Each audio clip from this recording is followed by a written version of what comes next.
La quatrième question, déterminer une base duale de l'espace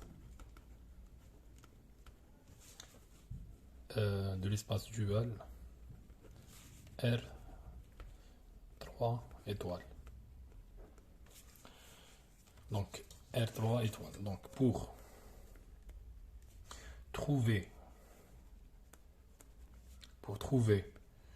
une base duale R3 étoiles de R3, donc il suffit donc de compléter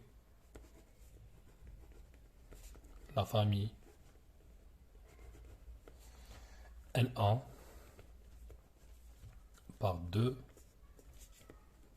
autres formes linéaires L1, L2 de telle sorte ou de telle sorte que la famille L1, L2, L3 soit libre dans R3. On choisit par exemple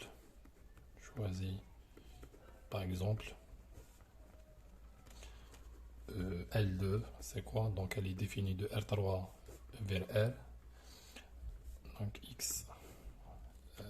X2, et L3 on la prend R3 vers R, donc X3. Donc on peut vérifier facilement,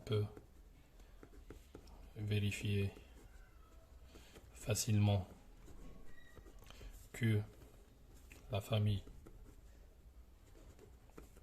L1, L2, L3 est libre. Comment faire? Donc on peut calculer le déterminant. Donc 0,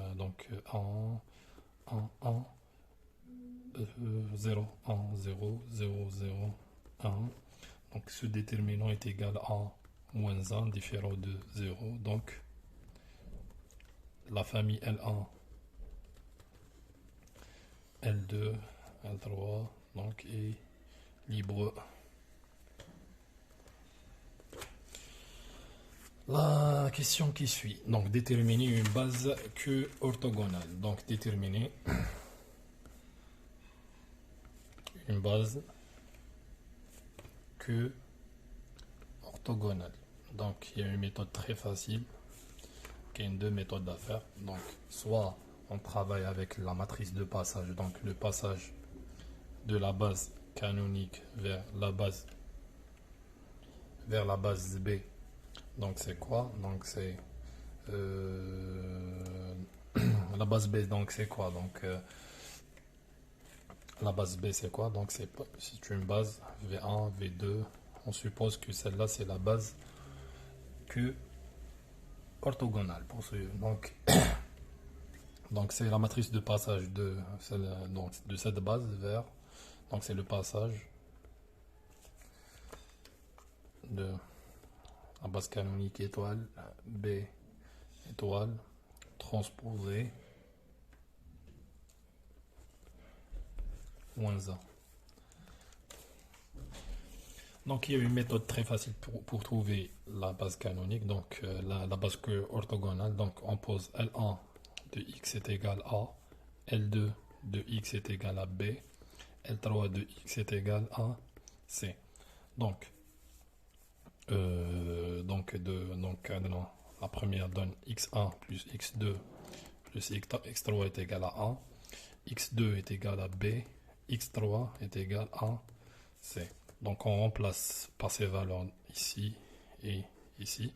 Donc tous les noms x1 est égal à a moins x1, x1 donc est égal à a moins x2, donc c'est moins b, moins x3, donc c'est moins c.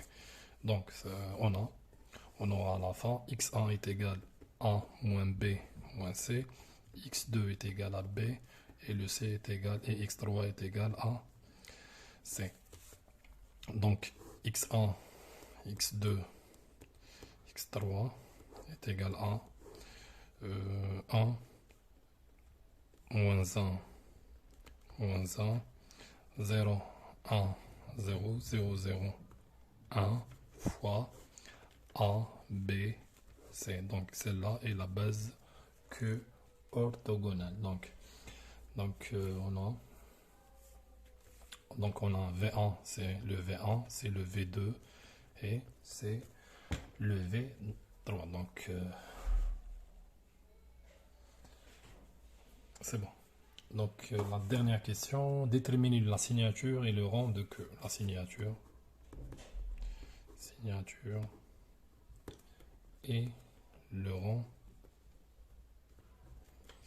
de Q.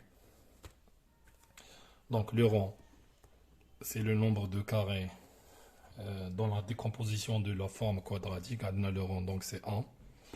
Et la signature, donc c'est